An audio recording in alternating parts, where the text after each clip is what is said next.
These stories, I didn't actually experience these stories, but they were told to me by my father. Here's his picture. He was a foreign boy from Prince Edward Island. In 1941, he joined the Canadian Army. He was a young boy. The call was a young man. The call was out there for people to volunteer the service, and that was the thing to do then. And being young, he was probably looking for travel and adventure. Yeah. Notice the green beret or black beret. That's if you were in the Armor Corps, the Tank Corps, you wore a black beret. Like the paratroopers wore maroon, the infantry wore green. It kind of signified what branch of the army you were in. These are his medals that he won or were awarded in different battles that he was in. He was in the Calgary Regiment, and Calgary Regiment originally went in. The first battle of Canada was involved in the European theater, was a raid at Dieppe, which proved to be quite disastrous, and they lost a lot of men there. Yeah. So the original regiment was made up of people from Alberta, like reservists or militia people that were mobilized into at wartime, and they went overseas early. But because of the losses, people that were wounded, killed, or taken prisoner of war at the Dieppe raid, they needed reinforcements, so he went in as a reinforcement in 1942. In 1943, they were part of that what you call Operation Husky, where Eisenhower and Churchill and Roosevelt decided before the main invasion of the continent that they would strike what they call the underbelly of Europe, Italy, and by invading Sicily, which is an island off Italy, and then Italy itself, that they would draw or divert a lot of Hitler's troops there to defend it, and they would gain combat experience there and make it facilitate the invasion of which later planned the D-Day invasion. Mm-hmm. So he went in with the invasion, which up until that time was the largest amphibious invasion, and only succeeded later by the D-Day invasion.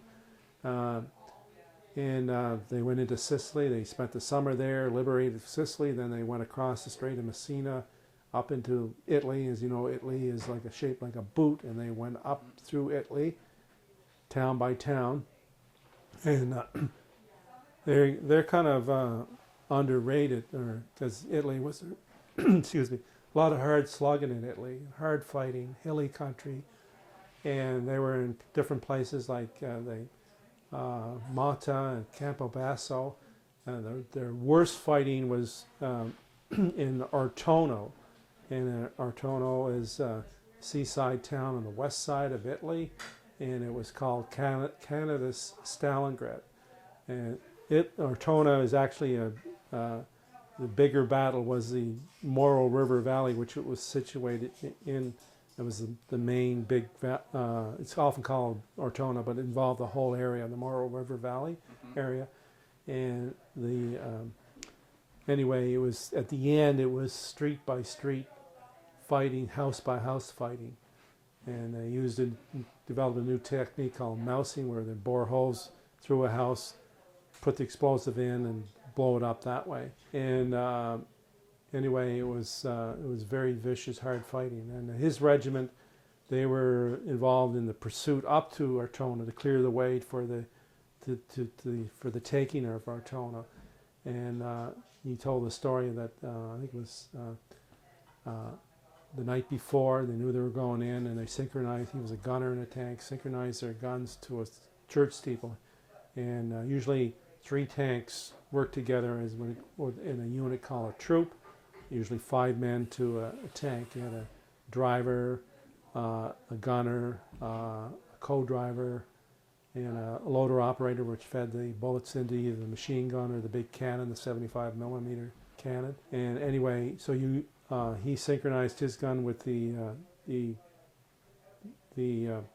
gunner in the other tank. And he said his name. He was from Peace Valley, Alberta.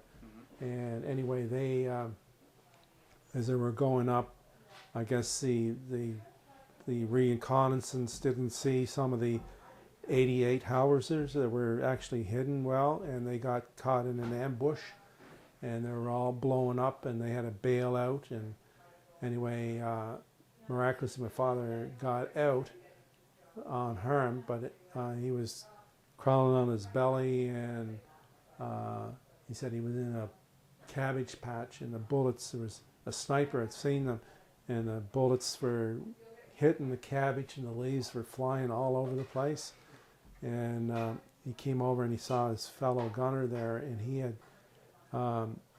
had severe wounds, and his leg was had been dangling off, and miraculously he was able to put a tourniquet around it. And my father came over to him, he was still conscious, and then he put another tourniquet even tighter on it. And I don't know how the message got down to the regimental aid medical post, but anyway, the Red Cross truck was coming up to take out the wounded, and under the agreement of the Geneva Conference of War, Agreement of War, is that combatants, or the wounded combatants, are exempt from being fired upon. Like, you're not supposed to fire on a Red Cross truck because they're just coming up to take the wounded down to get help. But anyway, this sniper that was there with his machine gun wouldn't let the Red Cross truck come up.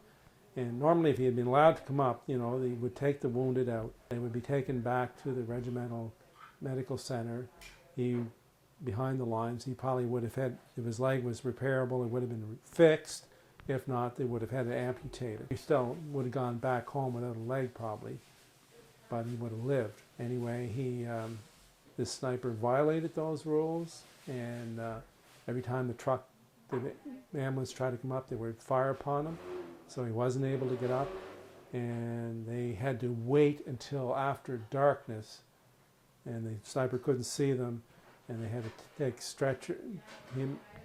carry him down to the regimental post. By this time, he had slipped into, blood loss, shock, and when they took him there, he was dead, and he had lost his life needlessly because of that.